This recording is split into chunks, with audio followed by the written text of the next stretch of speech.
بسم الله الرحمن الرحيم. الحمد لله رب العالمين، والصلاة والسلام على أشرف الخلق وسيد المرسلين سيدنا محمد وعلى آله وصحبه أجمعين، وبعد. مشاهدي الكرام، سلام الله عليكم ورحمته وبركاته. من المسائل المهمة التي يكثر السؤال حولها زكاة الفطر. وفي هذه فطرانے کا تعلق ان مسائل سے ہیں جن کے بارے میں اکثر سوال کیا جاتا ہے۔ اس مجلس میں ہم اس طرح کے سوالات کے جوابات دینے کی کوشش کریں گے۔ سب سے پہلا سوال فطرانے کے مقصد، حکمت، مشروعیت کے بارے میں کیا جاتا ہے۔ فطرانہ صدقہ ہے جو کہ رمضان المبارک کے اختتام پر واجب ہو جاتا ہے، اور اس کی حکمت کے دو امور ہیں۔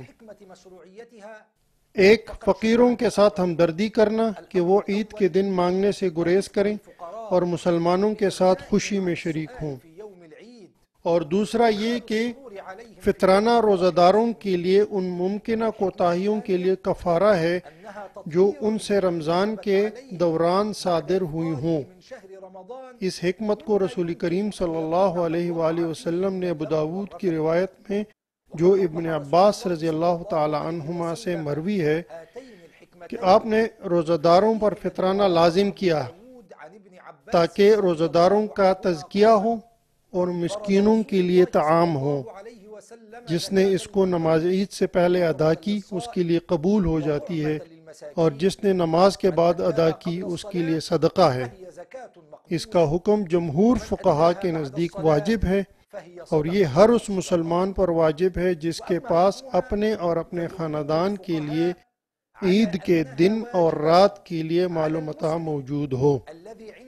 اس کی دلیل صحیحین کی حدیث ہے کہ ابن عمر رضی اللہ تعالی عنہما سے روایت ہے کہ رسول اللہ صلی اللہ علیہ وآلہ وسلم نے لوگوں پر رمضان المبارک کا فطرانہ لازم کیا ہے۔ 1 سا کھجور یا 1 سا جو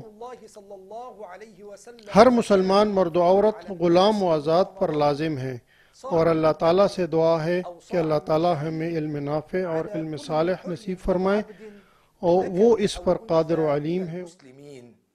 هذا ونسأل الله العلي القدير أن يرزقنا العلم النافع والعمل الصالح، إنه ولي ذلك والقادر عليه، وصلى الله على سيدنا محمد وعلى آله وصحبه وسلم.